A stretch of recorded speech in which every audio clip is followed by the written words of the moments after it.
Another idea that was tried was putting two soundboards in a guitar. One goes halfway through.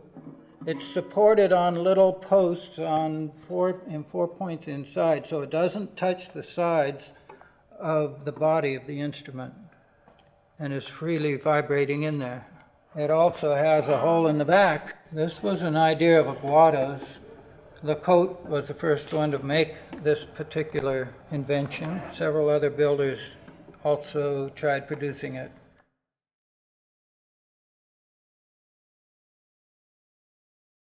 Germans and Austrians were also busy making guitars at this time, the first half of the 19th century. This is a Legnini model of a Stauffer guitar.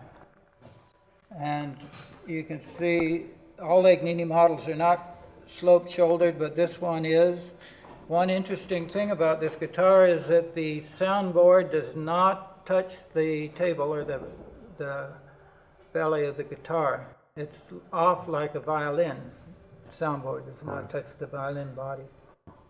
It's adjustable through a key system, like a clockwork key.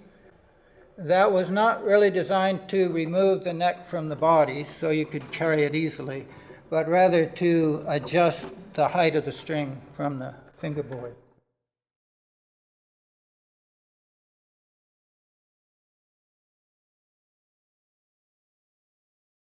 This is a René Lecote, who was a Parisian builder.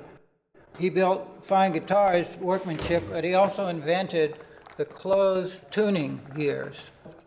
This guitar is in 1836, and these gears still work better than almost any other gears I have, even on my modern guitars.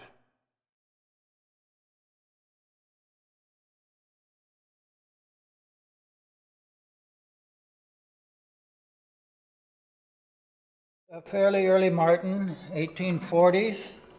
It's a Martin in Coupe, and interestingly, this is not X-braced. This is fan-braced, like the Spanish guitars. Coupe was a guitar teacher and performer, originally from Spain. Martin was building a Spanish-style instrument.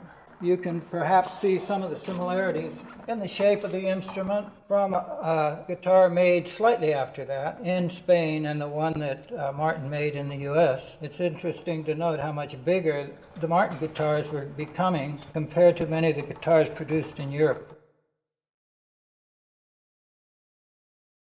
The Panormo family and Louis Panormo were the main builders in London, England, during the first half of the 19th century. Louis got his patterns for building from Fernando Sor, who was playing Spanish instruments. So rather than being braced with bars like typical guitars of that time, this is a fan-braced guitar, like the Spanish were making. They were very prolific. They probably made about 400 guitars a year at that factory. And this guitar today was made in 1843. It's still a good concert instrument.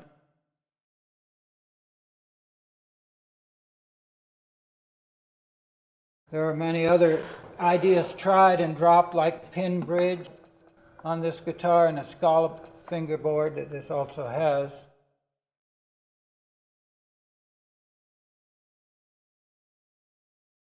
This is a Cadiz guitar, Cadiz, Spain. It's not such an old guitar age-wise, it's 1846, but it uses a fan bracing. It was interesting in Spain, they didn't adopt a 6 single-string format for their guitars until much later than the rest of Europe. That's probably because the guilds in Spain were very strict about how you could build a guitar.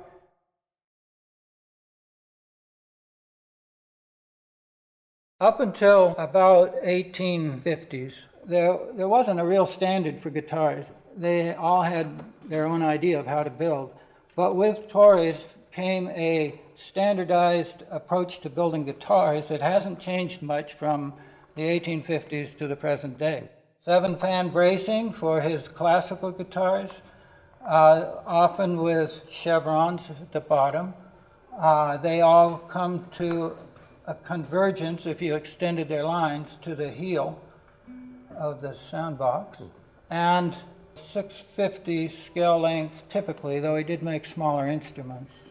But the sound that the Torres had was better really than almost anything else being played at that time. So the really good players like Julian Arcus and Francisco Targa were using his instruments to play, and it really lent a whole new quality to the music that could be produced on a guitar.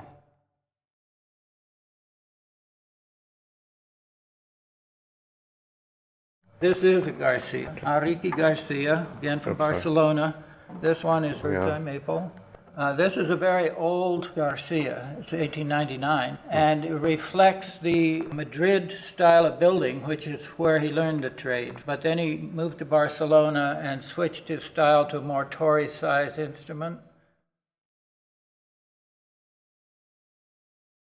He was the younger brother of Jose. Jose trained him to be a guitar maker, and he was very good at it, probably surpassed Jose. And then he told Jose he was moving to Paris, you know, could you give me some money so I can open up a shop in Paris?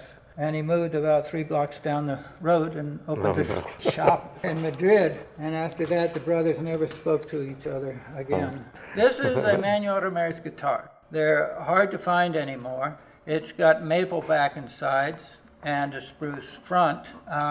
It was heavily damaged when I acquired it, and I had it totally restored. It was a gamble because I didn't have any idea how it would sound after doing the work, but it was a gamble that I won on, really, because it has a beautiful tone, very sweet sounding guitar. Vincente Arias, who built in the Madrid area, built an equally good guitar in most respects. If you would play that guitar and play a Torres, you'd find very little difference. Very big sound for a small instrument.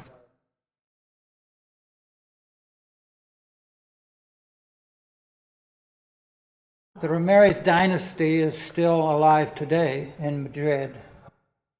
Jose learned from a man named Martinez, who was a great builder also, building large guitars for the second half of the 19th century. Jose was the first one, and what you're looking at there is a tabla flamenco.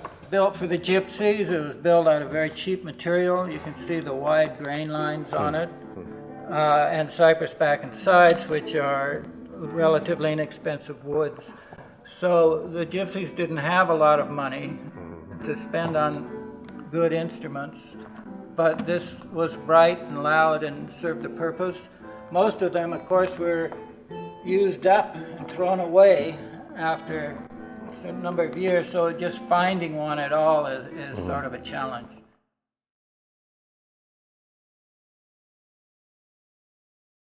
Trained in Manuel Ramirez's shop and built there. Manuel died in 1916, and so Esteso opened up his own store after that and became one of the leading guitar makers, both flamenco and classical guitars, though his flamenco guitars are probably more famous.